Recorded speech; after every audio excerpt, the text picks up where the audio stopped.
Equal tells a story about what happened to the husband's side chick. These days you hear people say that they have side chicks, that they cannot stay with one woman, so they need to have a side chick, and they talk about how their side chick treats them well. So on this fateful day, Ekwe, who is married to Equal, had been, carrying a lot of girls. He would go out, drive out, carry some girls, come back, and it looked like it was a normal thing. He would carry different girls, come back home. He would even not just stay in a hotel, he would take them back home. So he did this, and it kept going on and on. And one day, he brought back one particular girl. The girl was changing into so many things he did not notice. He changed. So whenever the girl sat on a chair, and then he comes and meets the girl on the bed, and he would just think maybe the girl was changing position. He didn't know that that girl was not a normal human being. So the girl would sit here, move to the next place, sit there. It was almost like a movie set because she was changing like a chameleon. But the man did not take notice of that, because that first day he didn't do anything with her. So he didn't understand what was going on. She had left.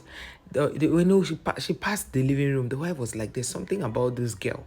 You see, a lot of women stay in marriages where a man will just, because they want to bear the name married, they will just be in a marriage where they cannot have a say. The man brings in different girls into their matrimonial home, and they feel it is normal. And then when she tries to report to maybe his elders, the elders in their family, they will say she should try and understand that he's a man. Okay. So one day, this girl, the man went out again. This time he brought in one girl, and then they were supposed to do the do. And as they were just about, to do the do, this man discovered that the girl had turned into a casket, and he laid on the casket. He couldn't move. The next thing he did was he started shouting. When people came in, they kept asking him. He said that he's lying on a casket too. That see. They say, Oga, you are lying on the same position, but we cannot see anything. He said, no, that they should check very well. That can't they see it? He said, no. They say they can't see anything. He was shouting that they should help him more. He said, okay, now that you're lying on this position, what is it that you are seeing? Because we cannot see. He now said that he brought in the girl into his matrimonial bed, that he didn't know that the girl was a ghost, that he saw her on the road and picked her. So they asked him, you saw somebody on the road you don't know from anywhere, and you picked her and brought her to your matrimonial home, and the fact that you don't even have respect for your wife. The elders said, hey, they should allow him, because now he is in problem. You cannot throw the bad water with the baby, that they should just hold on, that let them go and do something. So they went to appease some gods to see if this thing can move for the man to, come out. This man was swearing that he will never do it and all that.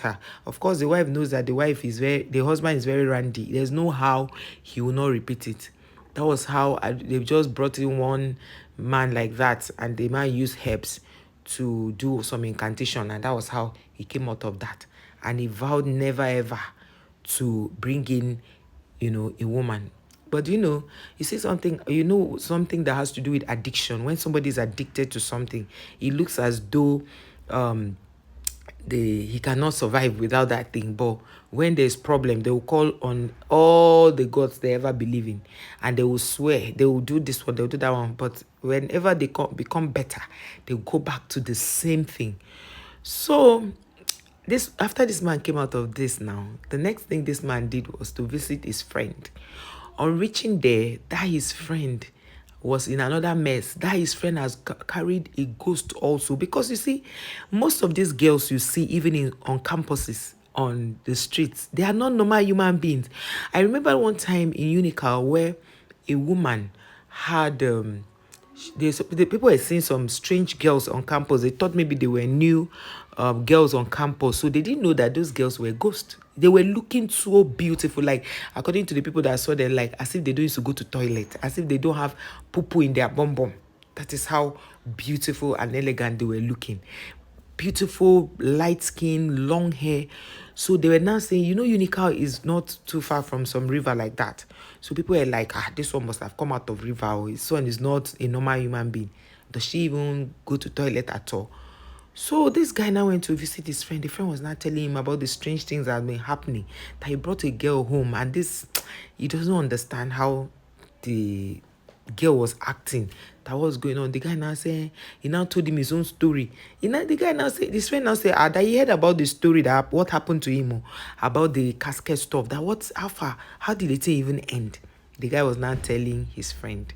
This would have at least taught them a lesson not to go back into those kind of things, right? He did not teach them any lesson. They went back into the same thing. And this time, it was worse. The other friend who heard about his story still brought in a girl. And this girl he brought in, as they were trying to do, his whatever got stuck into the girl, and the thing refused to come out. They did everything. They said that lightning has to strike, and it was not a rainy season period, so how would lightning start?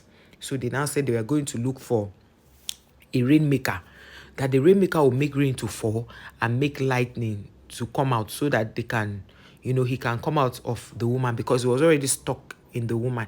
So they did everything. He was there until they went to call his wife. His wife came and met the husband on another. And the funny thing is that this particular ghost did not disappear. She did not disappear. She was still lying there. But the funny thing is that she was just doing her, some kind of facial expression that they didn't understand. But he was tucked inside the lady. They say if the thunder, strikes, as how when rain falls, thunder will strike, that if the thunder strikes, they will be able to pull, the man will be able to pull whatever he has put inside, He begged the girl that the girl should please release him. The girl said she did not hold the man. That it is the man that entered into her body, that the man should find a way to come out. People gathered. In fact, some people were seeing from the window, some by the door, some family members have entered the house. They're like, okay, how can married men be embarrassing themselves like this? Your friend had a case of a ghost that turned into a casket. Now you have gone again to carry the first girl, and you saw that she was doing some facial expression you did not understand. Now you went and brought another ghost. Because you see, when people do all this hookup, aside the fact that hookup is dangerous, like you can actually meet a somebody that would take your life, there are other dangers. Like it could be a ghost you are meeting. It could be somebody that will initiate you. It could be somebody that will make you mentally derailed. So there are a lot of dangers in meeting people. Like if you even meet somebody that you've been hearing of, you have to even be careful. How much more? Like recently, there was a girl that went into a private chat of one app and was doing some hookup with somebody, and the guy recorded everything and took her nudes and began to share.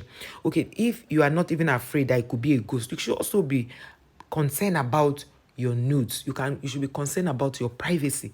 Like, has it gotten to a point where women no longer care about their naked body, or how? Do you understand? So when they came back, they tried everything. They brought in another native doctor. The native doctor tried everything. He did not succeed. So they were waiting for the rainmaker. The rainmaker tried and tried and tried and tried and tried. He did not succeed in, making this man come out. So they now said the man should promise one thing, that he will never go back into it, that he should apologize to his wife. That if he can apologize to his wife and the wife forgives him, then something can be done. That for now, the wife is very hurt and she will not want to forgive him. So they're now wondering, the ritual man, what they call this? The native doctor came, which is a babalawo. Nothing worked. The rainmaker came to try to see if the rain will fall. Nothing happened. No tongue that strike. So why would it be the forgiveness of the wife that will matter? So the man now said, those native doctors now said, yes, that the women, every woman you marry, that you went to pay her bride price, she has a very powerful, thing upon your life, either verbally or anything that she says, that if you hurt her, there are many things she can do, that your life will not remain the same. That is why they need the wife's forgiveness. Immediately the wife came and said she had forgiven the husband 3 times. The man was able to pull out of this woman. And as the man pulled out of this woman, nobody found the woman. She didn't pass through the door. Nobody saw her go out. Nobody saw her come in. Like she was no longer there. But the husband was able to come out. And all the people that stayed by the window were shouting that they've never seen this kind of a thing before. That they have never seen this kind of a thing before. And since that time till now, men became very careful of who they dealt with or who they saw on the road because of this ghost issue, because it has been very, very rampant, but people don't.